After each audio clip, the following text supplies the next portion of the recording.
Welcome back to the Cambium Thrive Together Masterclass, the show where real estate pros come to stretch their mindset, sharpen their skills, and think bigger. I'm your host, Kathleen Metcalf. Today's episode is all about one of the most underrated yet powerful habits in real estate, practicing your skills. Welcome, everybody, to the Thrive Together Masterclass podcast. I'm Kathleen Metcalf, your host from Cambium, and I have a very special guest with me that I just love talking with about all things real estate. And when our success habit of practice your skills came up for this month, I said, bing, I know the guy who is the number one resource to talk to about determining what your skills are that you need to practice, and then how do you actually practice that and get things done. So please help me welcome Daniel Mesrobian. Thank you, Kathleen. Appreciate the introduction. So tell us a little bit about where you are and what you're involved in now in the real estate world. So currently I'm a broker associate, so I have my broker's license. Could open up my own place if I wanted to, but I choose not to for obvious reasons.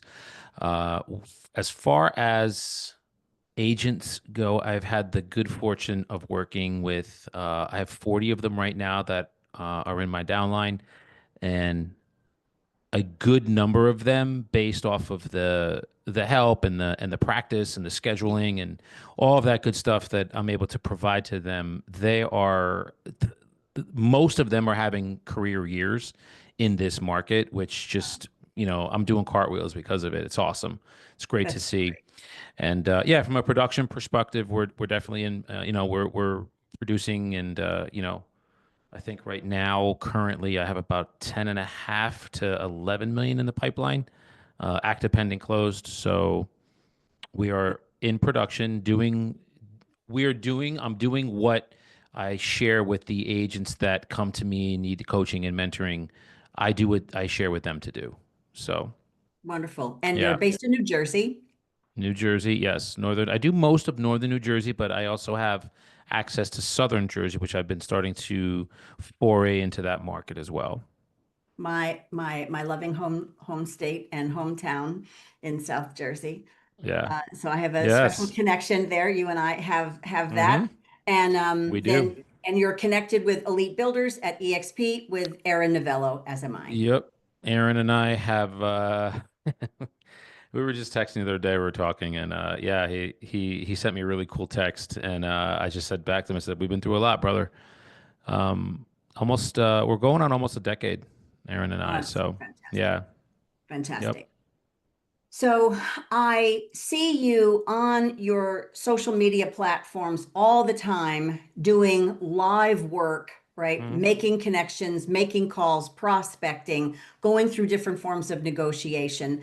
Let's talk about the different levels of skill that you see, right, in agents in our organization and in the industry. What are some of the important skills that you know that new agents and whatever we might consider new to be, right? They're in their Mm. first 3 years of being in the Yes. industry, and they're really working on building a consistent momentum in their business. What are the most important skills for them to have? I think right now in this current market, there's two skills that you have to have them. And if you don't, you're going to get crushed in this market. And that is the ability to pre-qualify somebody who is a potential lead listing, and Mhm. then at the actual listing presentation itself. When you're sitting across from them, are you just winging it, thinking that you're going to, say whatever you think is important that's going to get you the listing? Or do you have a canned presentation that I don't care if it's your mother, your sister, your relative, your friend, you are Anybody. using the same presentation every time you are presenting to somebody? Those are the two skills right now that if you have them, I can probably say with certainty you're listing and listing regularly.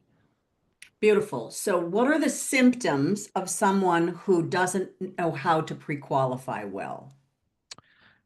Well, if they're making phone call, let's say, for example, they're calling expireds, and somebody says to them, "Hey, you know what? Yeah, I'm interested. Come out and see me. Come out and see me. I'm available today."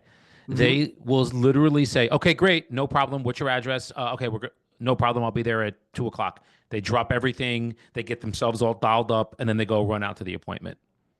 They Mm-hmm. have no idea, none, whether all decision makers are going to be there, anything about the home itself, so they can properly compare it and give the seller an accurate assessment of what the property would sell for on the open market.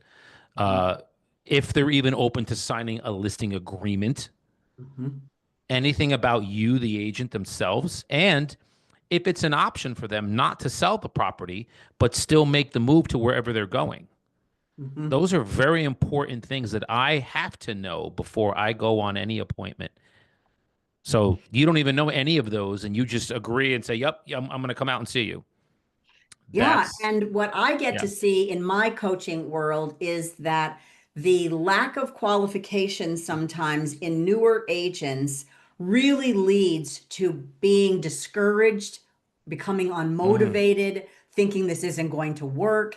And so it is part of uh, the wrong formula for failing in the industry because there is a high failure rate in the first 2 years of being a real estate agent in the United States.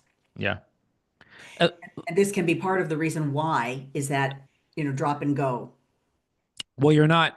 A lot of you hear a lot of like people that talk about that, oh, you have to have, good mindset, your positive mindset, and you have your, they talk a lot about mindset, and they're not giving a lot of tactics. What Hmm. we give here and what I give, and I've learned them through Aaron, and now I share them and coach agents on them, is giving them tactics, actual skills, Yeah. what to say, how to say it, and then how to say that with confidence. Well, Hmm. where does confidence come from? Confidence comes from practice. You doing From it hundreds actually of doing it. times. Hmm. Yes. Yeah. Imagine a doctor. You go in to have surgery, and the doctor, he's like, "Yeah, I think I got all the tools here. Hang on a sec. Let me just check. Now we're good. We'll figure it out as we go along." A doctor winging a surgery. It's to me, it's insulting to a seller that you're going to go across from them and wing an appointment to think you're going to convince them to give you, if your average sale price is $500,000 at 3%, you're looking at $15,000. Yeah. That's insulting to them So that you you're should, going to go and do that. and you should earn it, right? And you should be worthy of that from your skill. So, Correct. so let's go down this rabbit hole a little deeper. So, newer agent, really any agent, but particularly newer agents, Yeah. converting the lead is the first step towards a success, right? And being able to pre-qualify to then determine if you're going to convert them into actually writing a Mm. contract with you. Yes. So, you mentioned some of the questions to ask. Talk us through about the skill of pre-qualifying and what that looks like, sounds like, and then we can talk about how to practice Hmm. Yeah. So it's a great question. So when for any new agent that is, let's say they just get their license, they're out, when they're trying to figure out what brokerage they're going to go to, or maybe you've been in the market for a while and you just are noticing you're not getting the results that you want after all of these years of being in the industry. It's a skill. This is a skill-based industry, that. and when time we hear it all the time. When times get tough, only the skilled get paid. It's just the truth. So, how do you build those skills up? Well, you get around people that have them. I was Mhm. blessed to get introduced to Aaron when I did all those years ago, Mhm. and I had no skills. I can only speak for me. My skill level was almost was nil. So I'm going on these appointments and I'm getting frustrated because I don't know why I'm thinking I'm this nice guy and they're just going to Yeah. list with me because I'm a nice guy and I shared with them something that would be of value, but they're picking everybody else but me. I did some soul searching and was like, I don't have skills. Hmm. So the first skill that I learned was to pre-qualify. So when someone's on the phone and let's say they're calling maybe their friend and their friend says, you know what, yeah, come over and we want to see you and list our house. If this is me, the first question that I'll say after that, if they agree, is perfect. Now I have a few quick questions to ask to make sure that when I do come and meet with you tomorrow at 3 o'clock, I can just be of best service and really serve you and your family best. And then I go right into the first question. I don't ask them, is that okay? I don't say, oh, all right, because they'll say no. They'll I say, no, just I want, don't have I time. want to get off Yeah, the phone. I See don't you have time. tomorrow. That's it. So I go right into it. Now, again, the main reason you're looking to sell the property is, and then you insert their motivation here, whatever it is. We're going to look to move to Florida. Mm-hmm. Okay, great. Now, in terms of time frame, because I know that's what's most important, how soon again were you looking to get there? Now you have time frame. Great. Mm-hmm. And hey, I know this has been an option for you for a while now, so just want to ask because again, it's my intention to help. Is it an option for you not to sell this property but still make the move to Florida? And they'll share with you that. Now, again, 9 times out of 10, it's not. They want to sell it, get their funds, and move on Mm-hmm. and be And then done. go. Yes. So that's the top three questions in my pre-qualification in my head that Yeah. right out of the gate, when they agree to meet with me, that's what I'm asking. Now there's seven more that I'm going to go through, but that's Right. just the first three. First And three. I've done this, Kathleen, over and over and over and over and over and over. Mhm. I role play this with agents over and over. That's why it's here. Yes. So that's my next question. What does it look like for an agent to learn about pre-qualifying? What does practice look like? What are the Mhm. options? I can tell you what I did, and I wrote it out every day for I think it was like 70 days, 75 days, something like that, like Okay. two and a half, between two and And 3 months. longhand. Longhand. Okay. Every day I wrote it out. Same thing with the listing presentation. I wrote that out. And then I role played that. I role played twice in the beginning, 7:30 and 11:30. Then I met our good friend Captain Chris Kamach, and Chris and I role played 7:10 to 7:30 objections. So I was role playing 3 days, 3 times a day, 7:10, 7:30, 11:30, 5 days a week for, I don't know, 3 years. But I'm role playing 2 times a day for, I don't know, shoot, 7, 8 years. So why those times? That's when we had the role play groups that I ran. I Mhm. ran them for a few years, and we had the 7:30 in the morning role play group was expired for sale by owner, prequal, you know, Yes. circle prospecting, things like that. And then the 11:30 was the listing presentation and any objections you get. So we would role play that every day for 5 days a week. So it is common for agents that do consistent prospecting or outreach or lead generation, right? To Hmm. do that from 8 to 10, 8 to 11, 8 to 12, 9 to 10:30, right? So that's a common time frame at the beginning of a day for an agent to do outreach. Hence, role Yes. play is before that to get warmed up. So when you then make your real calls, right, to then do Hmm. reach out, you're Yeah. already warmed up because the first call is the hardest call. So now the Yep. first call is the role play partner, That's it. I mean, right? that's it. So just visualize when you're getting ready to watch a game on Sunday, you sit there and watch the 12 o'clock to 1 o'clock pregame, and Right? they shoot the field. You see the guys throwing the ball to each other. They're playing catch. They're Yeah. getting ready. That's what the role play is. Same exact thing. Yes. And And then at then 11:30, because the idea is that in an agent's schedule in the afternoon, there would be two or three already arranged spots for the agent, which is when you would say, I'll meet you tomorrow at 2, tomorrow at 3, tomorrow at correct. 4:30, whatever that might be. So then you would be filling in appointment times that are already in your calendar. If you don't have an appointment at that time, right, then agents have a variety of things they could do. They could make Sure. more outreach. They could have a networking event. They could preview homes, right? So Hmm. there's other things that could be done. But then you role play the listing presentation at 11:30 before a lunch break. So now you are ready to actually go do well at the appointments in the afternoon. I mean, I couldn't have said it any better myself. That's exactly how it goes. And then if agents don't have appointments, what they'll do sometimes, the agents that I work with, they'll Yeah. call me and say, "Hey, I have this appointment tomorrow. Can we role play the pricing part of the presentation? Can we Yes. role play the beginning part? Can we role play?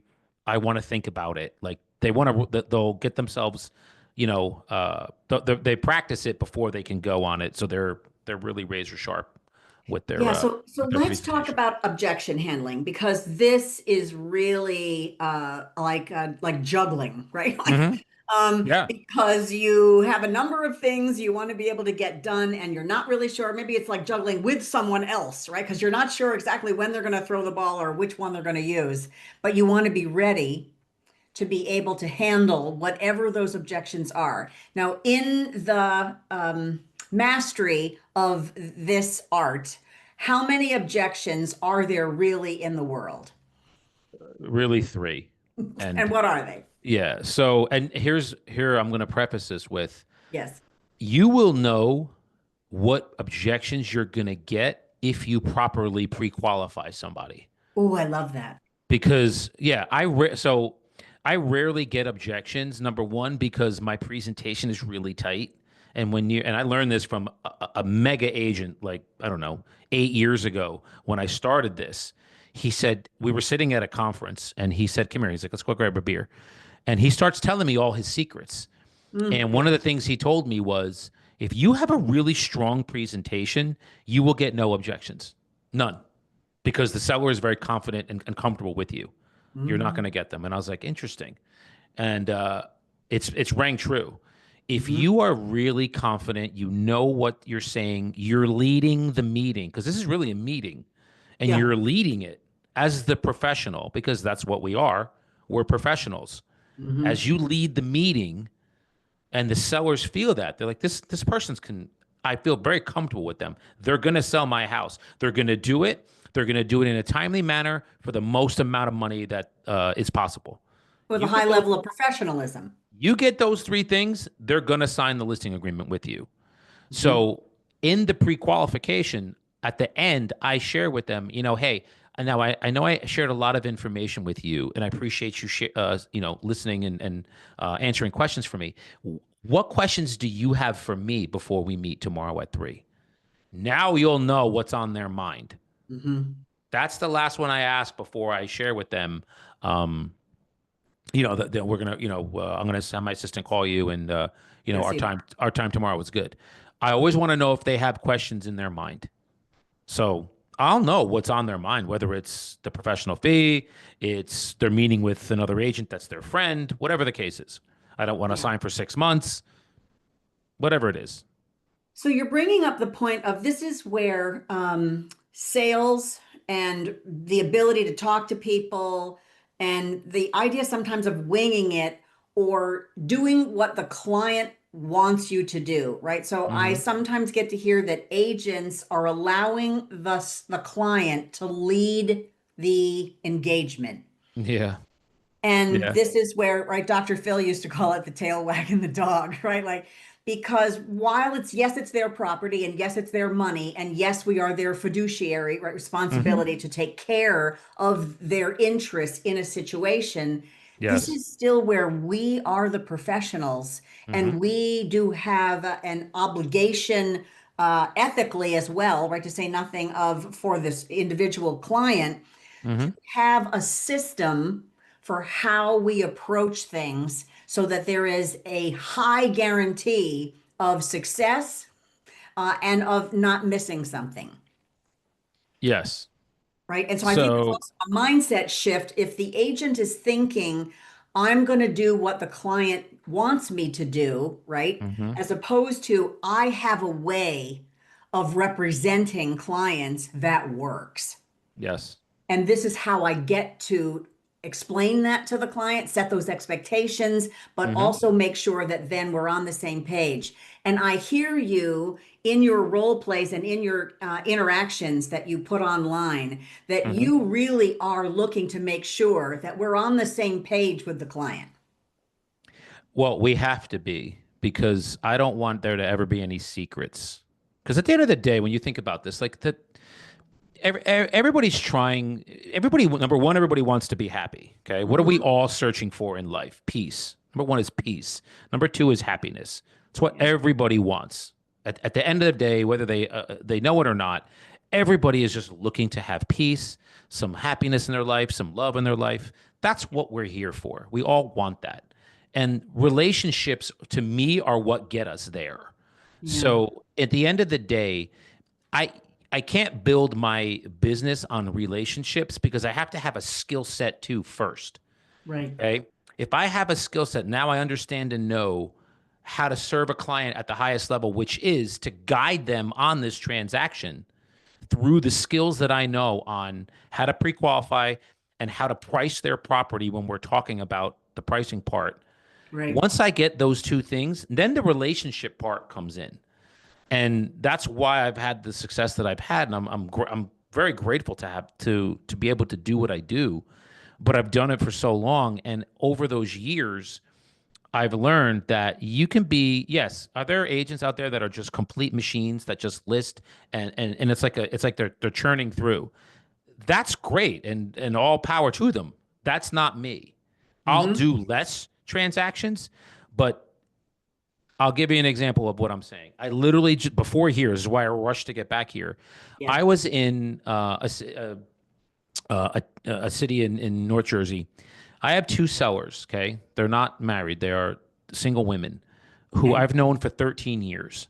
I sold their building about 13 years ago, and we've kept in contact since. They're elderly, very elderly, going Okay. through a hard time right now. We're Right. selling their property. They're in assisted living, and they have said to me, both of them, after telling me that they couldn't imagine being working with anybody else. Daniel, you handle everything. Whatever you say, we're going to do. We trust you with everything. Not our house, she said, everything. You cannot put a price tag on that for me. Exactly. You put your that's what I am I feel like when I walk out of there because I love these two like they're my grandmothers. Yeah. Those are the kind of relationships that I love cultivating. And I know that I'm giving up probably 60, 70, 80 deals a year. And I'm fine with that. I don't care. I don't need to do that kind of production. But when Mm-hmm. I have people like that say those things about me, it makes me whole. But That's it took me years to get there because my skill set had to increase first because they know I know exactly what I'm talking about and how to guide them to the highest amount possible, quickest amount possible, and that they're in the best hands they can.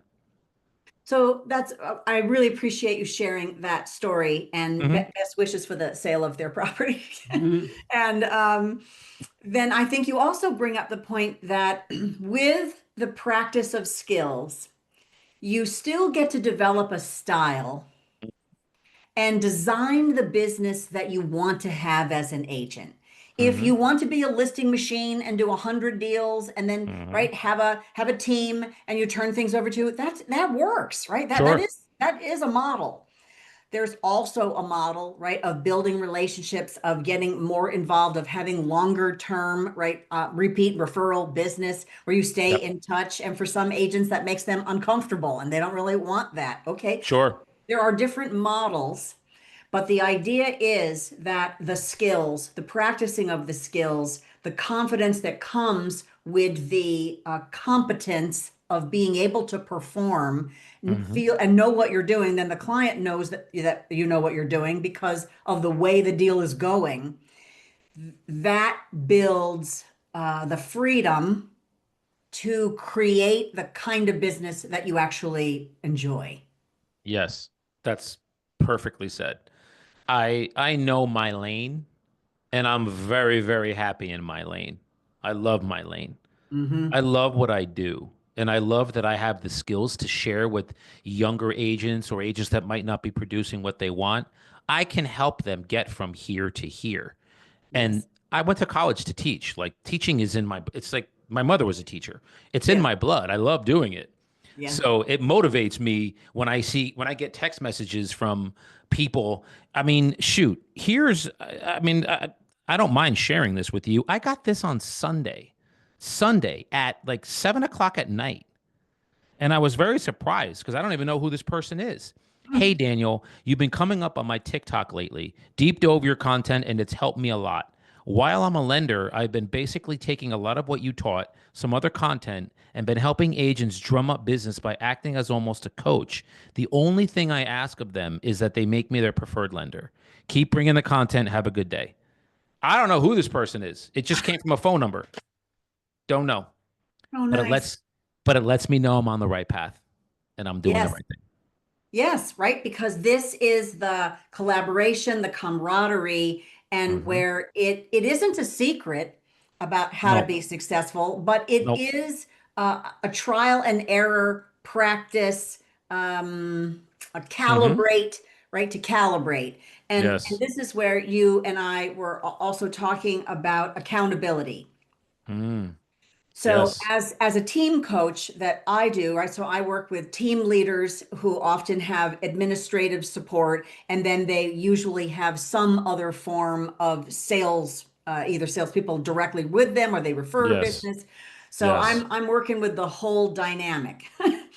And Okay. so when the market gets harder in particular, accountability for what did people say they were going to do and what are they really doing, particularly for lead generation, comes in. Hmm. I got to learn from working with a real estate coach as her operations for a number of years that the gems of information are in the ratios Okay. in between. I said I'm going to do 20 contacts and I did 20, but I everyone hung up on me. Right? Or I Yeah. got somebody on the phone, but I can't set any appointments. So people often feel judged, nervous. They don't want to disappoint. They don't like the heat of the accountability. But that's really the ethics and the integrity of doing what you said you were going to do is a big piece of being on a team. Yeah. And there's more teaching information in the ratio. When you got someone on the phone, but you didn't set an appointment, what happened to Hmm. be able to then look at, right, your skill set? Yep. So I really think that in what you've been describing to look at over time, right? Because this is a layering process. What do you mean? That's I never Um, heard that. That's interesting. you layer what are the questions that you ask, Hmm. right? And then once you get that, what is sort of the pace of a conversation, Okay. the tone of your voice. Then it later becomes your facial expressions, right? Your body language, Hmm. the materials that you present, paper or digital, right? So it's Yes. for me, I look at that as layering. Okay. Makes And then sense. you have a fuller skill set of how you're, of what you've created about who you Yeah. are. I mean, yes. So you cannot, if you're, there's personality styles. Okay. Everybody's one of Yes. four personality styles. You're either an amiable, an expressive, an analytical, or a driver. You are one of four. Everybody Hmm. on planet Earth, you're going to be one of four. So if you're an expressive who loves to describe in detail every single little thing, oh my God, I love this house. Let me tell you about what we did. We met Joe. Joe's from Home Depot. Joe came in and gave us a whole thing, and Joe told us that we should. That's an expressive. If you get someone like that, that now you're an agent who's an expressive, you sit down across from a driver, you cannot start doing, you will lose him or her in minutes to where they'll be like, hey, all right, I'm great. We'll let you guys know. We'll let you know. You've This lost is them. versatility. You've lost them. But if they're a driver, generally what I will do is, hey, before we start today, I just want to ask, are there important points that you want to hear or go over today during my presentation? What's important to you? They always say one of three things. How much is it going to cost? Can you sell it? How quick can you do it? Mhm. How fast, how much, and can you do it? That's Bang, it. bang, bang. Hmm. Boom, boom, boom. That is a driver. So you can't, and if you're a driver and you're presenting to an expressive, you have to be able to you're going to get frustrated if they start to go off and talk about different things and you want to get right back on point. You can there's a way to navigate that Hmm. narrative. Hmm. So you're right, versatility is important. So those are your tonality. If they talk like this, you should probably, don't come out of the gate like this and start talking like that.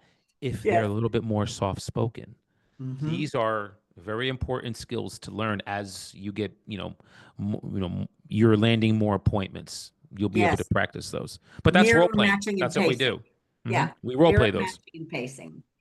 To Hmm. be able to, and so this is also something, right, in practice. Mm-hmm. that agents can do with one another. So, if you're asking someone to be my pretend client, right, but be Mm-hmm. my pretend client as an analytical, be my Mm-hmm. pretend client as an amiable or as an expressive or as a driver, to be Yes. able to build your own versatility as an agent, Mm-hmm. because you're not necessarily, you're going to be you all the time, but you're trying to communicate in a way that the receiver can get you. Yes. That's perfectly said. You how I determine what someone is, I just ask them to describe their house for me. That's Mhm. all. Describe your house for me. If I get, well, I bought this for $750,000 in 2020. In 2020, we had each year we had a 20% return. The bedrooms we put $17,000 in, and I'm expecting a 22.5% return. The bedrooms are 16 by 15. That's an analytical. I know. You know what I'm saying? Right, right. Yes. Then if somebody says, well, Daniel, I painted the room white. I mean, do you think buyers are going to like white? That's an amiable. Okay. So just know who you're talking to when you're talking to them so you can relate to them. I'm not saying that you have to be robots to this, but, Yes. understanding who they are and where they come from is really important to a successful listing appointment. There is also a book, I don't have it here with me. I'll put it in the show notes, about learning as a salesperson, as a real estate agent and a Mm. salesperson, how to ask questions and work with different personality styles inside the DISC framework. Ah, So yeah. I'll make note of that. I think it's called Versatile Selling is the name of the book, and I think it's by Wilson Learning. It's just a little paperback book, but it packs a punch I bet. to be able Sounds to it. get like cliff notes of exactly what Daniel's Yeah. talking about. This is a craft. Like, look what we do, everyone out there. This is a craft. You want to be a master of your craft. I want Nice. to master every facet of real estate there is, from presenting to pre-qualifying to knowing what to say when you're talking to an expired, when they object, and really just an objection is a question that they don't have answered, being able to delineate between an objection and a condition. If they tell you we can't move because my kids are still in school and it's the beginning of the school year, they're not selling, guys. That's a condition. Hmm. So you have to understand the difference between the two. These are all tonality, mirroring and matching, like when to call, when someone says this, what do you say? This is all part of your craft.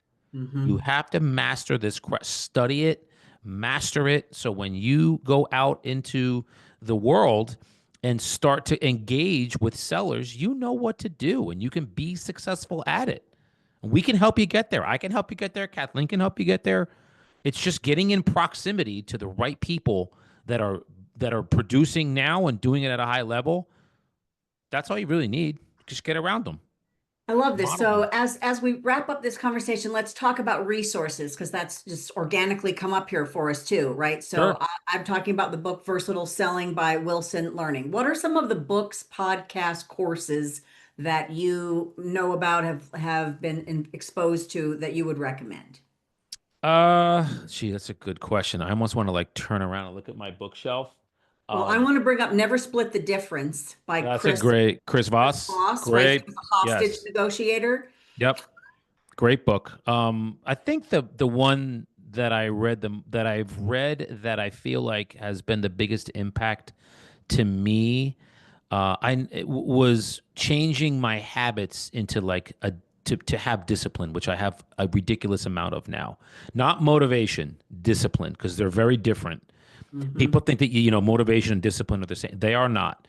You can be as motivated as you can be, but if there's a day you don't want to do something and you're not disciplined, you won't do it.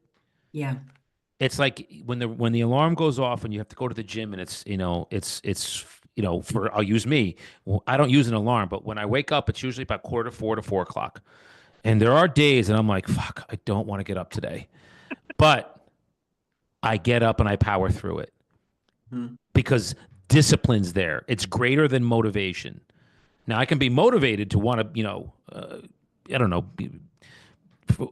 be healthy and look good, Yes. but if the discipline's not there, you won't do it. So the book that really changed that for me was It Takes What It Takes by Trevor Moawad. We were just talking about this the other day. And All right. another one is from Jocko Willink. I believe it's ownership, extreme ownership. Extreme ownership. That was a game changer for me. Goggins was too. I read Goggins' book.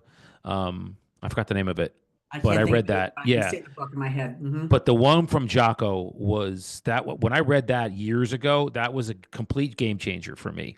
Sales tactics and stuff, to be honest with you, I learned a lot of that, most of that through Aaron, just being in proximity to him. Yeah, so And that's Aaron him, DeBello, and he yeah, sells courses and also has right coaching and hmm, other resources available. But yes, correct. he's a great teacher too. Yeah, I mean, and now I have a website coming out, probably could be out next week on I have courses, coaching, all that good stuff. And it a lot again, a lot of it is from him. I just took when I saw the results that people like him were getting, and then I just happened to be in his orbit.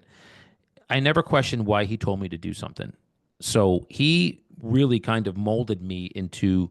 I took the action and did it. He gave me the tactics on what to do, and Yes. then those tactics he gave me are the tactics I'm giving to the people that I mentor now and coach Yes. with now. Yes. It's all it is. And Him that's the to me, beauty. me to him. Yeah, and that's the beauty of the community, right? Is that you don't have to reinvent the wheel. No, There are people who have proven success, proven tactics, and all you mm-hmm, need to be able to do is get in proximity, which you said earlier, and mm-hmm. then be able to understand what those tactics are, and then practice your skills, right? That's So really that you it. can have that mastery. Are there podcasts that you listen to that you like? Uh, I've started to get, well, I mean, I'm a huge, like Jim Rohn is like my guy. Yes. So I know I love Tony Robbins too, but when I found out that Jim mentored Tony, I started to listen to Jim because Tony kept mentioning him, and just something about the way he talks and delivers information, it registered with me and it started to like speak to me internally. Nice. And when I know something speaks to me internally, like I can hear people talk all the time, and there's like guru, like I love Alex Hormozy, love listening to him. He's really powerful on scaling and things like that. Yes. But Jim, it was like penetrating my soul. And there's a few people on planet Earth that can do that. Now I know he's not with us anymore, but when someone gets to me that way internally, Yeah. that's somebody that I want to be around. So I just listen to his talks all the time, all the time. And I've heard them and can probably recite them to you. Nice. Yeah. So Very he's good. one, Jim Rohn. I would highly recommend if somebody is looking to scale up and increase their skill level, Jim Rohn is, you will not go wrong with him. Uh, I agree. Darren Hardy, right, also has What did winning. he write? Hmm? What did he write? I know Darren Hardy. What did he write? Yes. Give me the book. What's the I think book? he's written I read it. maybe two books. He had the Success magazine for a while too. And he has a daily email that he'll Okay. send out for free. And I I have probably have clients. his book behind me. Darren Hardy wrote a book, and I bet you it's behind me. He did, at least Yeah. one. Yeah. And I have clients who like the Millionaire Real Estate Agent podcast, Hmm. that they also find that that is something that gives them good information to work with.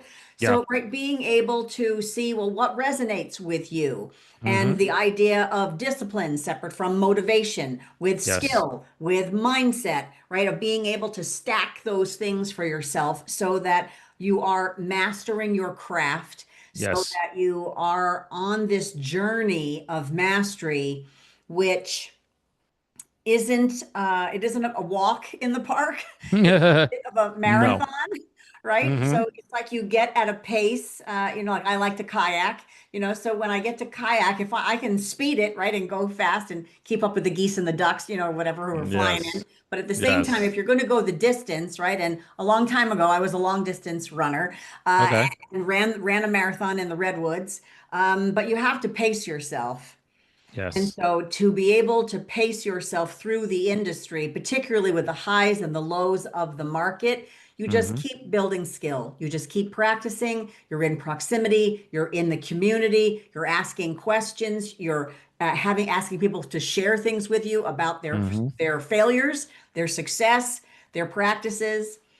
So, if you were to give the advice of having agents who are listening one skill that they would practice for 30 days, what would you recommend that they do as sort of a challenge? I would probably say pre-qualifying. Hmm. Yeah. So, and just to piggyback on what you were saying before, like, yeah, I love being around people. I enjoy people. If you're gonna give me the choice, like, I go out and to coffee shops and read generally on the weekends, and I was just gonna sit there and read but I don't read at home. Why do I go to a coffee shop? Because I like being around people. Why do people go to games? Because why would you go sit in 20-degree weather around 80,000 people to watch a football game instead of doing it at home in your warm house? Yeah, Because you want the energy of people around you. That's why we do it. nice. So I enjoy that. I love helping people. I've always loved it. So the skill, my brain works in a very linear fashion. So when I see someone doing something that I want, or like they have a skill that I want, and I'm just like, how do I get that? What did you do? And that's what I Hmm. did with Aaron. I said, how did you acquire that? And he said, this is what I did. And I said, okay, so how would you instruct me to do it? And then he tells me what to do, and then I go and do it. And that was us for 8, 9 years. Now we're in a different place because we're in very different places now. Aaron's growing exponentially, so am I. Um, so our relationship isn't what it was before, where it was more like I'm teaching you tactics and skills. I already have them. Yeah. Always, you can hone them. You can always sharpen the knife, but we're very different now. So that's what the skill part of it wasn't that challenging for me because I have the discipline to learn it. I wrote Hmm. out the listing presentation for 90 days. I wrote out pre-qualing for 90 days. I pro played every day for seven years. Three times a day for 3 years. So that's the skill part wasn't hard because I saw other people producing and doing that. So I just said, if they can do that, I can do that. And I learned it. Now I'm teaching other agents to do that. So to Yes. piggyback, and I love doing it. It really makes me whole when someone says to me, when my guys text me like, I just took a $2 million listing, I went up against 5 agents, and like, yeah, like that just gets me jazzed, man. I love. Yeah. So if you're an agent out there and you're trying to figure out what is the one thing that I would need to do for 30 days, get a solid prequal script. I'm more than happy. If you guys want to reach out to me, I'll give you mine. I'll send it to you. It's like 10 or 11 pointed questions you will ask the seller before you go out. And if you start to get pushback on them, that might not be an appointment you would want to go on. Because Yeah. if they're motivated, they have to sell the property because we have what's called the life event, which we will teach you how to do. I'll teach you how to figure out how to ask questions to find out if they're at a life event. If they are, they will want to meet with you and answer any question you have. And write it out. Don't just practice it. Write the Figured it out. prequel out. 30, at least 60 days. Don't do 30. Do 60. 60 days. So Yes. I love that offer. Thank you. We'll make sure Mm, to put that connection in. But you also bring up something as we were talking about resources and practicing that we really shouldn't leave without talking about. And what's that that? is in order to practice your skills and to gain this kind of confidence is having a coach, Mm, yes. Oh God. I right? mean, So Aaron we're has a both coach. coaches, but we also have coaches, right? I mean, I Sure. have a coach. Yes. Guys, Tony Robbins has a coach. He's one of the richest men on planet Earth. He still has one. Yes, Every super successful person in life has a coach and a mentor. We all do. Aaron does. I do. You do. We all do. So if you're out there and you're not, you're doing yourself a big disservice. You need one because there are people in life that are farther along than you. So take your ego. Hang on, guys. Yeah, you might not like this. Take your ego out, put it to the side, and say to yourself, I can learn something from someone else. Now, who you relate to, who do you think is going to help you get to that next level? Totally up to you. If right. it's me, awesome. If it's Kathleen, even better. If it's Aaron, great. whoever it is, Yeah. just find somebody, get in their world, get in their orbit, and figure out how you can get them to work with you because your skills, your income, just you as a person. I'll take that aside and say, I want to focus on what's going on in here. What does your internal game look like? Yeah. Let's dive into here first because none of this is possible if you're not really open and honest with yourself about what's going on inside of you, your heart of hearts, your spirit, your soul. Agreed. Agreed. And the idea of I can't afford it, or I might not need that, or I don't want to be Mm, vulnerable with someone, right? Of mm, being able to get at, I want to learn. And the biggest thing about coaching in my own experience, and that I try to also be for others, is I can't see myself from the same position that they can see me, yeah. both in terms of the blind spots that I have, as well Hmm. as the progress that I'm making, the difference that I'm making that I might discount or not Mm, notice because I'm just looking for what's the next thing that I can do to help them. And yes. so this relationship between coach, coachee, whatever vocabulary you use for it, Hmm. has such a rich value that Mm, whatever you can afford to invest in it will have multiple fold outcome for you. And there yeah. are lots of ways to get involved in it, right? You can have group coaching, which is less expensive, and then learn from Hmm. your peers as well as a coach. But being able to research that, to be open to it, to look at how can you learn and get a head start, and also connect with you so that the work you're doing is authentic. Yes. Yeah. And I mean, yeah. Look, our time is valuable. And as we do more and be more and become more, our time becomes even more valuable. So there, like that's why there's a cost to being, in our orbit. Yours, mine, Aaron's, whoever. There's Yeah. a cost that is associated with that. So I share that to say, as look, yes, if you feel like something like group coaching is going to be more up your alley, that's great. But man, co- one-on-one coaching, having somebody invest, like having someone out there say to me, like, "Hey, I'm willing to do one-on-one with you," like you, you can't. To me, that's like the ultimate trust because Yes. someone's saying to me, "I trust you, me, with you taking me to this level." And Yes. the first place we're going to start is here. Yeah. It's going to go right here. Yes, we can talk about your finances. Yes, we can talk about your skill level, and we will. We'll obviously get into that. But usually there's something going on in here that I'm going to pull out and we get that shit on the table. Let's talk about it. Let's deal with it. And then once that's in the past, all right, now we can go with the external thing, the tactical thing, which Yeah. is your skill level. What a So, beautiful alignment, right? So that we get to have a holistic approach. We mhm, get to bring our authenticity. We get to bring, we're perfect in our imperfection, right? At what we're doing, that we're we on are. the journey of building skill, practicing skills, and allowing that to really help us create the life, the business, the community that we Yeah. really respect, enjoy, and thrive in. We all want to be happy. It's really it. Everybody wants peace and everybody wants happiness. It's all we go. And at the end of the day, I mean, shoot, Love. there's six human needs. Tony, six human needs. Certainty, variety, significance, love and connection, growth, and contribution. One of those six is everyone's primary, and then there's usually like a secondary. For mine, it's growth. I have to know like I'm here growing and growing and growing. So it used to be significance when before I let that know that was what it was. And then once I figured that out, I didn't want that anymore. So yes, the connection part is there, man. So we're all here to connect, guys. We are all here to share with each Yes, other, to learn from each other, to grow from each other, to give to each other, to receive from each other. That's why we're here. And agreed. if we can be a part of that, if I can be a part of that in your life, Kathleen can, it's an honor and a privilege, and I look at it that way. I really do. I appreciate you.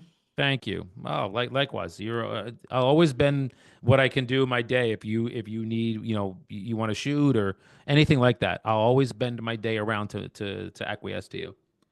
You're very nice and Hmm. and a wonderful professional, and it is a joy to be connected to you. Thank Yeah, you for your time likewise. today. Thank you for everything you've shared with us, and thank you for Yes. opening your world to know that you are there to help people thrive together to practice their skills. Yes, ma'am. We are. Practice, guys. That's where we are. Practice. Thank you, Kathleen. Thank you, everybody. You bet. Take care. That's a wrap on today's episode of the Cambium Thrive Together Masterclass. Huge thanks to my guest for reminding us that mastery isn't magic, it's muscle memory. It's built in the quiet moments of practice, repetition, and showing up when no one's watching. If you found value in today's episode, please share it with a colleague, leave a review, or tag us on social. And if you're ready to take your systems and skills to the next level, visit cambium.com to learn how we help agents and teams grow with clarity and peace of mind. Until next time, keep practicing, keep growing, and as always, thrive together.